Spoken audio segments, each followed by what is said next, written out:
7:59 in Southern California. You are looking live at a pursuit.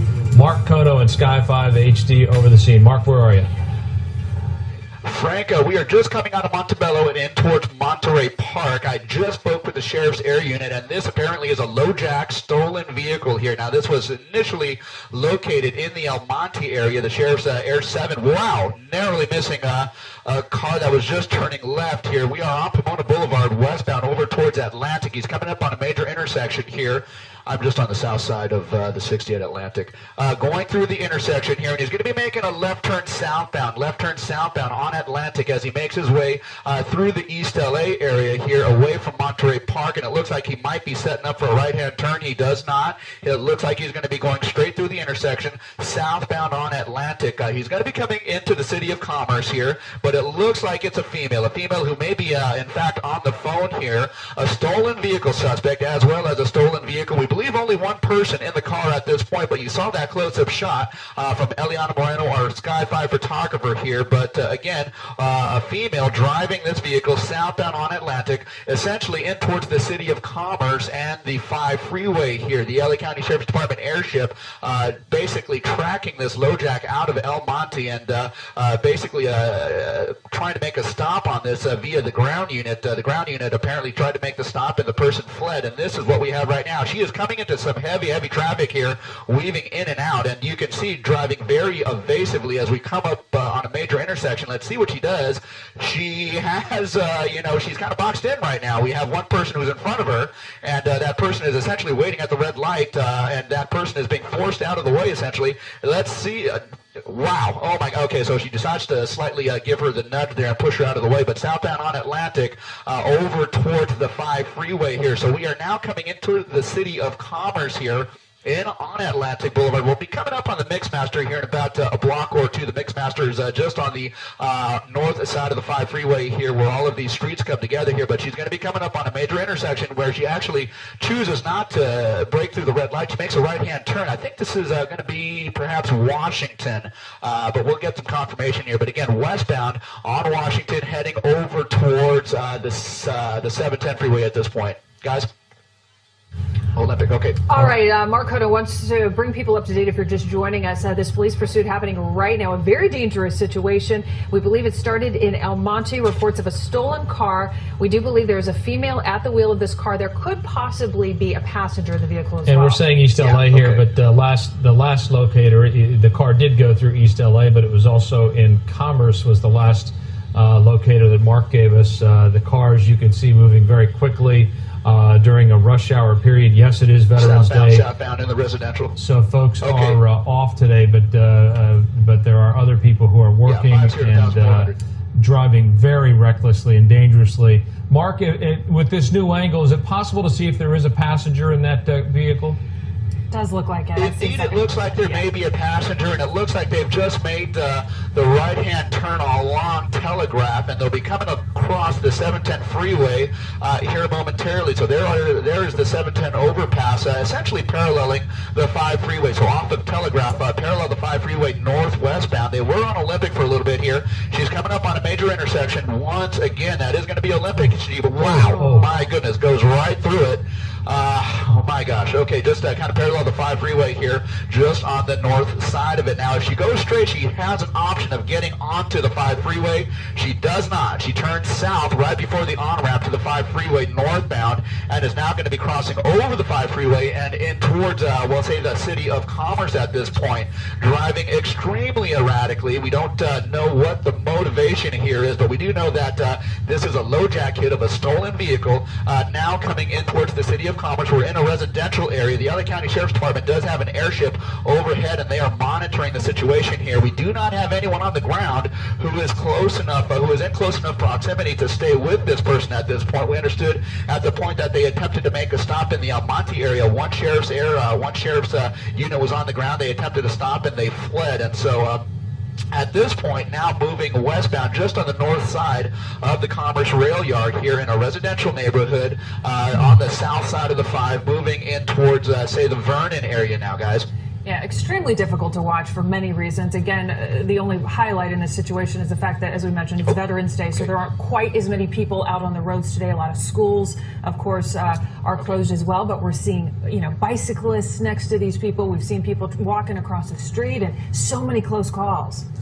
It is really awful to watch, and especially knowing there is a passenger. We don't know if the passenger in this vehicle is an adult or a child, or is there against his or her will, or is complicit in what apparently is a stolen vehicle. This coming in as a LoJack case. Mark, the locators keep changing because this vehicle is moving so quickly. We want to try to warn folks, at least in the direction that this car is moving. Where are you now? We are just in the city of Commerce, heading towards Vernon, westbound on a fairly industrial area here. It was westbound on Union Pacific Avenue. The person just made a southbound turn, and they are going to be in a position where they might not.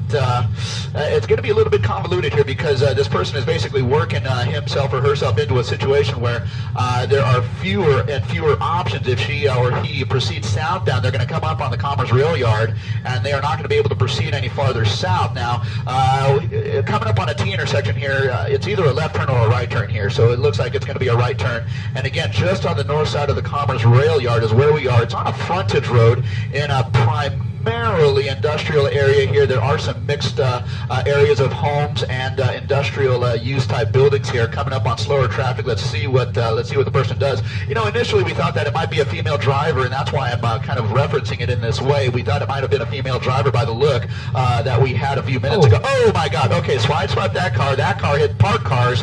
Okay. That is just one of a couple of accidents that we've seen this person cause here. Now, we're up on the main street again. I did, thank you. We're just up on the main street again and moving northbound, essentially over towards the 5 freeway here. And this person is traveling at an exceptionally high rate of speed, given the conditions here. We're talking about some narrow streets, some slower traffic, some pedestrians that are in the road. So definitely a hazard to many of the folks who are in the neighborhood here. Just coming up on the major here, it looks like he or she is going to be making the left turn over towards, say, Soto Street is going to be the next major north-south as this person makes their way westbound. Now, slower traffic is what this person is encountering at this point. What is he going to do? Is he going to try and weave around it in that center median of traffic? We don't know. It looks like that is going to be the case.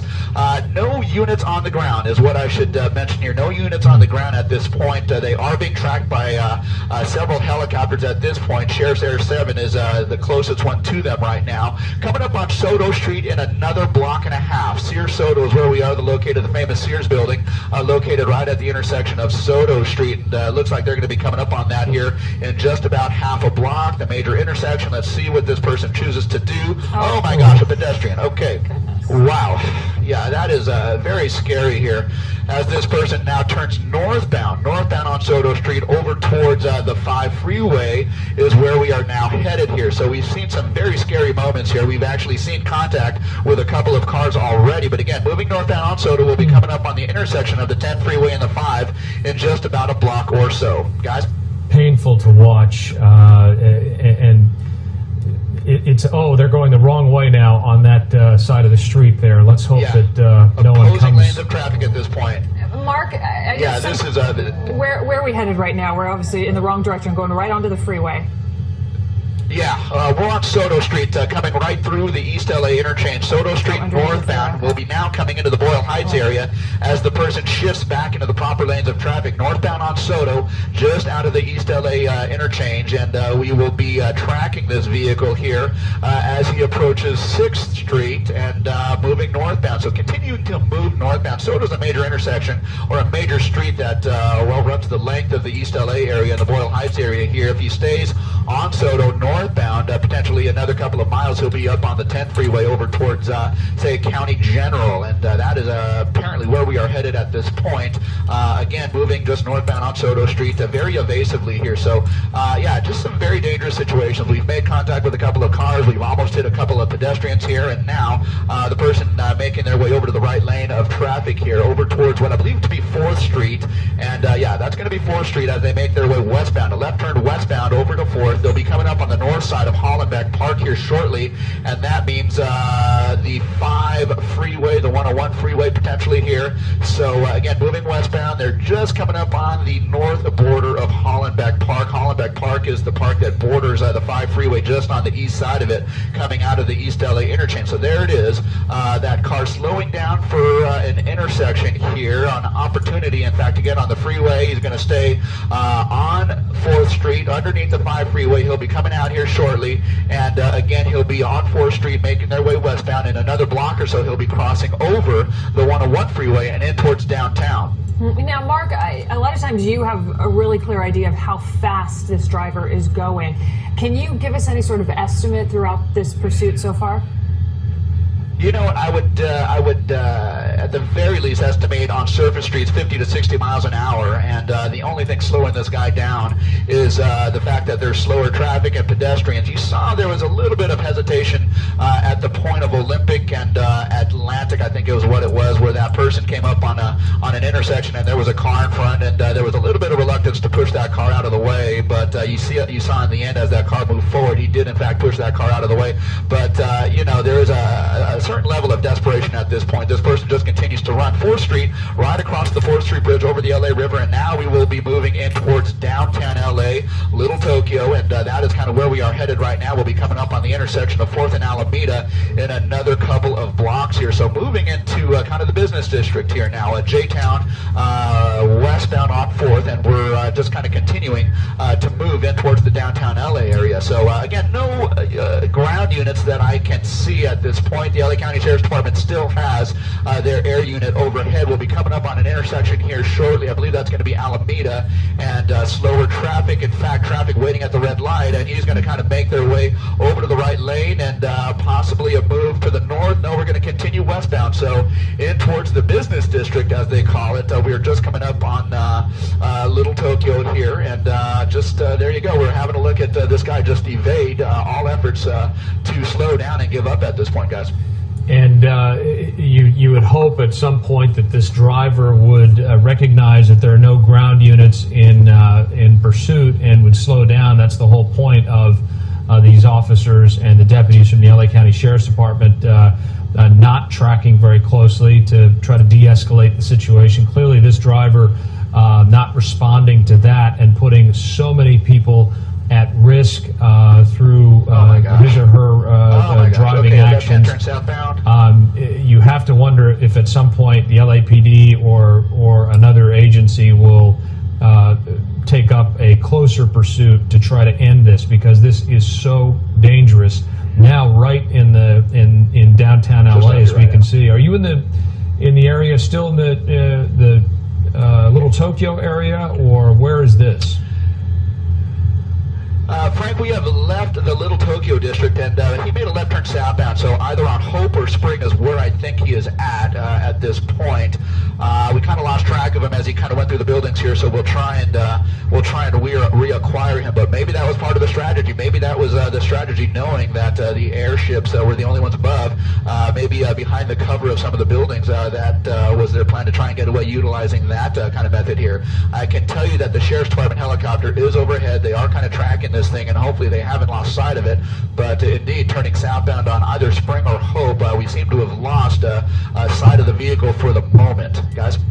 Yeah, probably that's not going to happen for too much longer. We will, I'm sure, be able to find him at this point. I want to go ahead and give folks more information, if you're just joining us, about what we're looking at. A stolen car, Thanks, reports of a stolen car probably about 30 minutes or so ago. It is indeed, and now this is the live picture here of downtown LA, where the car may have stopped, may have gone someplace into a parking structure. Let's hope that that is the case. Let's hope that that the person is trying to escape on foot at this point. We will obviously have Mark Kono continue to track this until we find out how it has ended, or until we have reacquired the pursuit, if it's still ongoing. But again, if you're in downtown Los Angeles and you're going to be out on the road, just be aware of this situation. An extremely dangerous person driving through the streets there, pursued by police. And a wild pursuit through Los Angeles County. The female suspect hit other vehicles and then drove on the wrong side of the street. She then ditched her car and slipped away from officers. KTLA 5's Courtney Friel is live in downtown Los Angeles with more. Courtney. And Lou, it is extremely rare that a police pursuit ends and the suspect actually gets away, as what happened in this case. But unfortunately, what's all too common in these police pursuits is that the people whose property was damaged during the pursuit, they end up footing the bill. Sky 5 capturing this morning's police pursuit from up above, which started at 7:48 a.m. after El Monte police got a LoJack hit about a stolen gray Toyota. When officers locate the vehicle, the female driver inside takes off, driving erratically, racking up violations, and even rams into this white Ford, which then clips other cars along Emery Street. Martin Lopez witnessed it all. I was looking at the helicopters, and then I seen a car speeding, and the guy decided to just go over push it to the side, and he just went around and took off. I asked her if she was alright, and she was just very scary. And that 22-year-old woman was too emotional to speak with us on camera, but told me she doesn't even know how she'll get to work tomorrow, and is afraid her parents will be mad, even though it's not her fault. Nosotros estamos trabajando. Juan Aguilar and Jose Rios told me in Spanish they were working when someone ran inside and told them their cars had been hit. They don't know if insurance will pay for the damage. Meantime, the driver suspect heads downtown, and at 8:13 a.m., she ditches the running car on Figueroa, where police then lose track of her. LAPD officers impound the Toyota and determine it was cold-plated, meaning another license plate had been attached onto this car. LAPD's Central Division has taken over investigating this incident, which right now they're just calling a property crime. However, they are welcoming any tips if you happen to know who this driver is or where she is at. As for the people whose cars were damaged, I asked about that, and all they said was hopefully they have insurance, and they recommend that everyone in Los Angeles have full coverage. Reporting live in downtown LA, I'm Courtney Friel. I'll send it back to you. All right, Courtney, good advice there in an unfortunate situation.